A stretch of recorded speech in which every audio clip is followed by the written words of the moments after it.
নমস্কার। লোকসভা নির্বাচন মিটতেই রাজ্যে পেট্রোলিয়াম পণ্যের উপরে সেলস ট্যাক্স বাড়ানো হলো।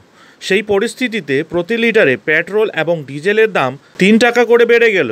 তবে কি রাজ্য সরকারি কর্মচারীদের ডিএ ও বিভিন্ন রকমের প্রকল্প চালানোর জন্যই বাড়ল পেট্রোল এবং ডিজেলের দাম?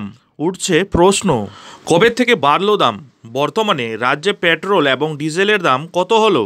ডিটেলসে আলোচনা করব। তার আগে চ্যানেলে নতুন হলে চ্যানেলটিকে সাবস্ক্রাইব করে বেল আইকনটি বাজিয়ে অল নোটিফিকেশন অন করে দিন।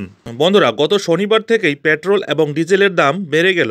কর্ণাটক সরকারের তরফে পেট্রোলিয়াম পণ্যের উপরে বাড়তি সেলস ট্যাক্স চাপানো হওয়ায় দুই জ্বালানি তেলের ওপর দাম বেড়ে গিয়েছে।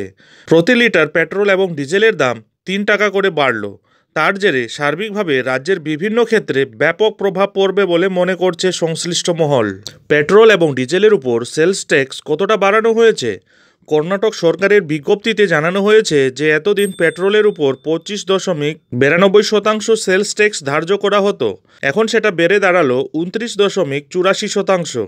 আর ডিজেলের ক্ষেত্রে সেলস ট্যাক্স বেড়ে 18.4% হয়েছে।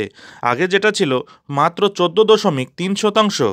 সেই পরিস্থিতিতে কর্ণাটকে পেট্রোল এবং ডিজেলের দাম লাফিয়ে বেড়েছে। বেঙ্গালুরুতে 1 লিটার পেট্রোলের দাম 3 টাকা বৃদ্ধি পেয়েছে। এতদিন 1 লিটার পেট্রোলের দাম পড়ছিল 99.84 টাকা।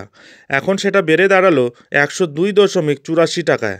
একইভাবে 1 লিটার ডিজেলের দাম বেড়ে দাঁড়ালো 88.95 টাকা। আগে সেটা 85.93 টাকা ছিল। তবে কেন এই সিদ্ধান্ত নেওয়া হয়েছে? সংশ্লিষ্ট মহলের ধারণা, রাজ্যে যে বিভিন্ন জনকল্যাণমূলক প্রকল্প চালু করা হয়েছে সেগুলির অর্থের যোগানের জন্যই সেই সিদ্ধান্ত নেওয়া হয়েছে।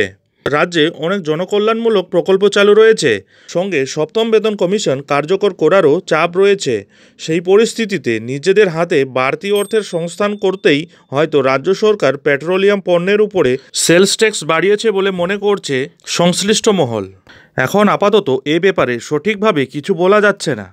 খবরটি কর্ণাটকের হলেও এ রাজ্যে কিন্তু অনেক দিন থেকেই পেট্রোল এবং ডিজেলের দাম অপরিবর্তিত রয়েছে।